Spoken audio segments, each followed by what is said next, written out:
Hello दोस्तों, आपका स्वागत है इस यूट्यूब चैनल पर। दोस्तों, आपका यूपी टेट का पेपर नज़दीक है, इसलिए हमने साइंस के 30 क्वेश्चन का ये वीडियो आपके सिलेबस से, जो आपके पेपर में आने वाले प्रश्न हैं, कहने का मतलब पिछले साल से ही ज़्यादा प्रश्न लिए जाते हैं, तो हमने पिछले साल के प्रश्नों से 30 क्वेश्चन को सेलेक्ट किया है और फिर इस वीडियो में हम उन पर चर्चा करेंगे। तो बिना देर के हुए आइए इन 30 प्रश्नों को हल करते हैं। दोस्तों, आपका पहला प्रश्न है, निम्नलिखित में से किस कोशिका अंगक को कोशिका की आत्मघाती थैली कहा जाता है? तो आप जानते होंगे कि लाइसोसोम को कोशिका की आत्मघात की थैली कहते हैं। जब कभी कोशिका बूढ़ी हो जाती है या मर जाती है तो ये लाइसोसोम फट जाता है और कोशिका उसी में समाहित हो जाती है। तो ऑप्शन सी करेक्ट है। नेक्स्ट क्वेश्चन है, एक व्यक्ति घेंघा नामक बीमारी से पीड़ित है। इस व्यक्ति में कौन सी अंतःस्रावी ग्रंथि ठीक से काम नहीं कर रही है? तो दोस्तों, आप जानते होंगे कि जो घेंघा बीमारी होती है वो थायराइड ग्रंथि के ना काम करने की वजह से होती है। सो ऑप्शन सी करेक्ट है, थायराइड ग्रंथि। आयोडीन की कमी हो जाती है। दोस्तों, ये भी प्रश्न बन सकता है कि घेंघा किस तत्व की कमी से होता है? तो आयोडीन की कमी हो जाती है और थायराइड बढ़ जाती है, इसलिए घेंघा हो जाता है। नेक्स्ट क्वेश्चन है, निम्न में से किस तरंग को यात्रा करने के लिए एक भौतिक माध्यम की आवश्यकता होती है? तो दोस्तों, आप जानते होंगे कि जो अनुदैर्ध्य तरंगें होती हैं उनको यात्रा करने के लिए, चलने के लिए भौतिक माध्यम की आवश्यकता होती है। तो इन सभी तरंगों में जो ध्वनि तरंगे हैं वो अनुदैर्ध्य तरंगे हैं। बाकी ये प्रकाश तरंगे, एक्सरे, रेडियो तरंगे, ये सभी तरंगे विद्युत चुम्बकीय तरंगे और अनुप्रस्थ तरंगे हैं। तो इसमें ऑप्शन बी करेक्ट है, ध्वनि तरंगे। नेक्स्ट क्वेश्चन है, पौधों में फ्लोएम ऊतक का मुख्य कार्य क्या है? तो आप जानते होंगे कि जो फ्लोएम होता है वो जब पत्तियों पर भोजन बन जाता है तो उसके परिवहन का कार्य करता है, पौधे के सभी भागों में भोजन पहुंचाता है। ये फ्लोएम के द्वारा होता है। तो ऑप्शन बी करेक्ट है, भोजन का परिवहन। नेक्स्ट क्वेश्चन है, एसिटिक अम्ल, इसका क्वेश्चन नहीं है दोस्तों, ये अभी आगे आएगा तो हम लोग उसका आंसर लिख लेंगे। नेक्स्ट क्वेश्चन है, यदि किसी वस्तु को दो समांतर समतल दर्पणों के बीच रखा जाए तो कितने प्रतिबिंब बनेंगे? ये मोस्ट रिपीटेड क्वेश्चन है दोस्तों। जब कभी दो समांतर समतल दर्पणों को रखा जाता है, मतलब एक दूसरे के आमने सामने, तो अनंत प्रतिबिंब बनता है। ऑप्शन सी करेक्ट है, अनंत बनता है। नेक्स्ट क्वेश्चन है, निम्नलिखित में से कौन सा एक रासायनिक परिवर्तन है? तो आप जानते रहिए कि रासायनिक परिवर्तन जिसमें अभिक्रिया होती हो, रासायनिक अभिक्रिया होती हो, तो आप देख लीजिए इसमें कौन सी है। बर्फ़ का पिघलना ये भौतिक परिवर्तन है, लोहे में जंग लगना ये है रासायनिक अभिक्रिया, लोहे में जंग लगना ये रासायनिक परिवर्तन है। सो ऑप्शन बी करेक्ट है। नेक्स्ट क्वेश्चन है, रक्त का कौन सा घटक चोट लगने वाले स्थान पर रक्त का थक्का बनाने में मदद करता है?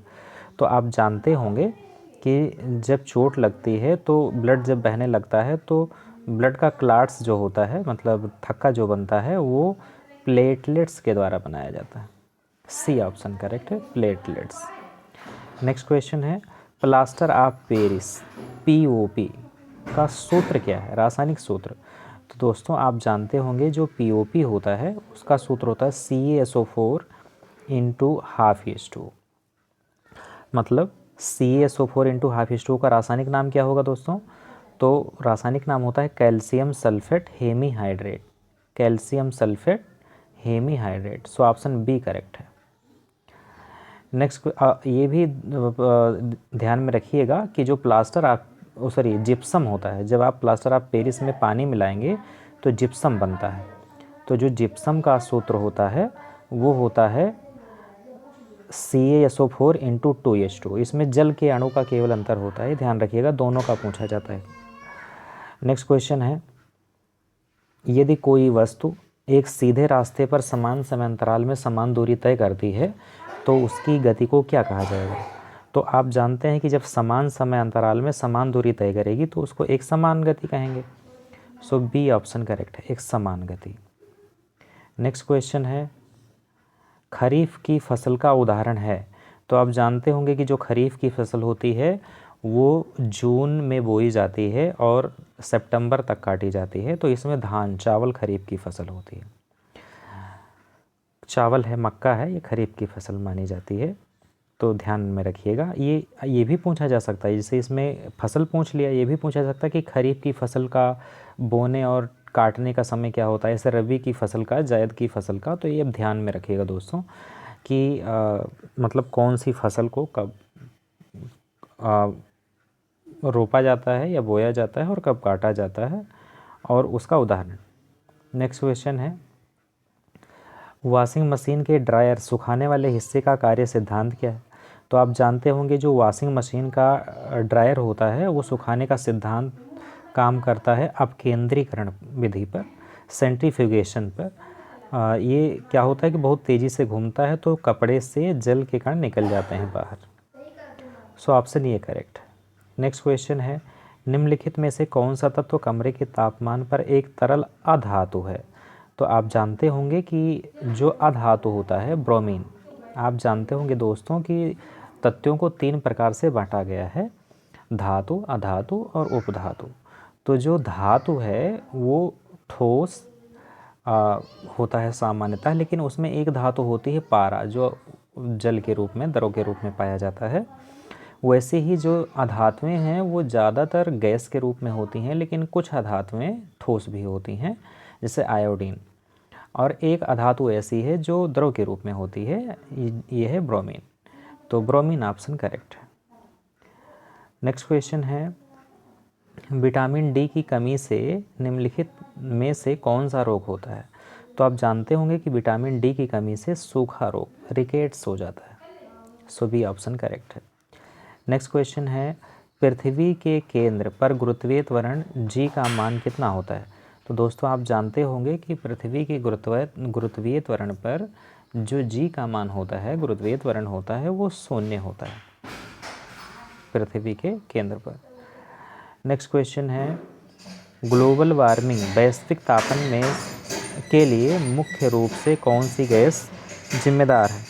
तो आप जानते होंगे कि जो ग्लोबल वार्मिंग है उसके वैश्विक तापन के लिए मुख्य रूप से कार्बन डाइऑक्साइड गैस जिम्मेदार है, CO2 गैस जिम्मेदार है। सो सी ऑप्शन करेक्ट है। नेक्स्ट क्वेश्चन है, अल्कोहल और वाइन के व्यावसायिक उत्पादन के लिए किस सूक्ष्मजीव का उपयोग किया जाता है।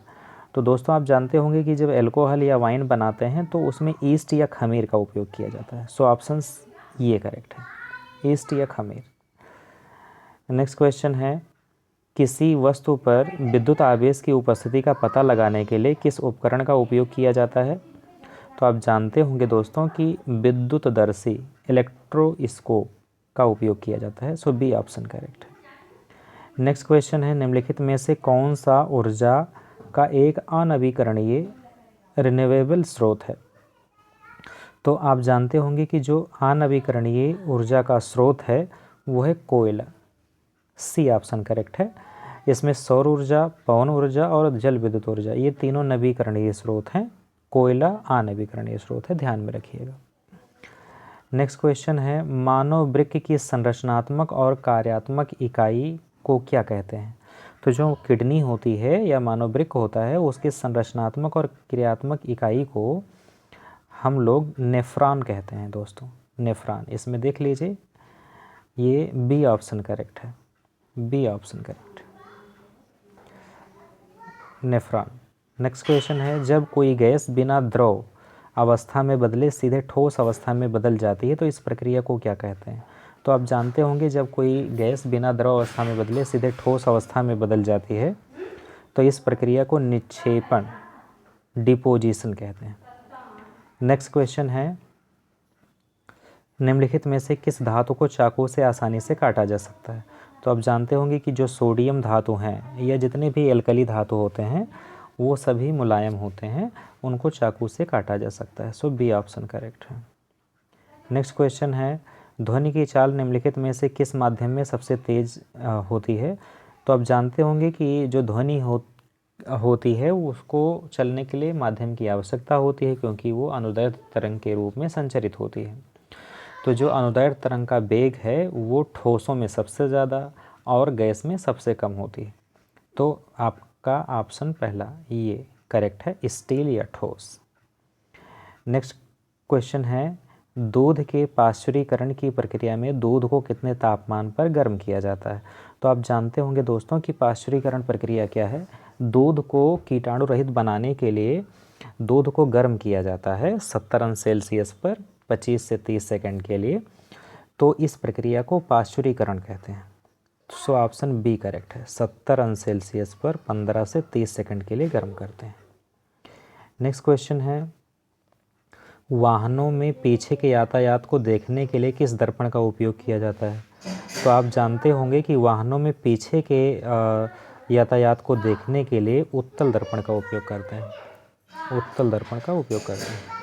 नेक्स्ट क्वेश्चन है, निम्नलिखित में से कौन सी धातु विद्युत की सुचालक होती है? तो आप जानते होंगे कि जो ग्रेफाइट होती है वो विद्युत का सुचालक होता है, graphite. So option C correct है आपका। नेक्स्ट क्वेश्चन है, किस हार्मोन को आपातकालीन हार्मोन या लड़ो या उड़ो हार्मोन कहा जाता है? तो आप जानते होंगे दोस्तों कि जो एड्रेनलिन है, एड्रीनेलिन हार्मोन, इसे लड़ो या उड़ो हार्मोन कहते हैं। जब कभी गुस्सा आता है या घबराहट होती है तो क्षण भर के लिए ये उत्पन्न होता है, जिससे हृदय की धड़कन बढ़ जाती है। सो सी ऑप्शन करेक्ट है। नेक्स्ट क्वेश्चन है, दाब का एसआई मात्रक क्या है? तो आप जानते होंगे दोस्तों कि दाब का एसआई मात्रक पास्कल होता है, या इसको दूसरे तरीके से लिख सकते हैं न्यूटन प्रति मीटर स्क्वायर, न्यूटन प्रति मीटर स्क्वायर, ये भी एसआई ही है। नेक्स्ट क्वेश्चन है, नीला लिटमस पत्र किस प्रकार के पदार्थ के संपर्क आने पर लाल हो जाता है? तो नीला को लाल करता है अम्ल, ऑप्शन ये करेक्ट है। और लाल को नीला कौन करेगा? क्षार। उदासीन कोई परिवर्तन नहीं करेगा।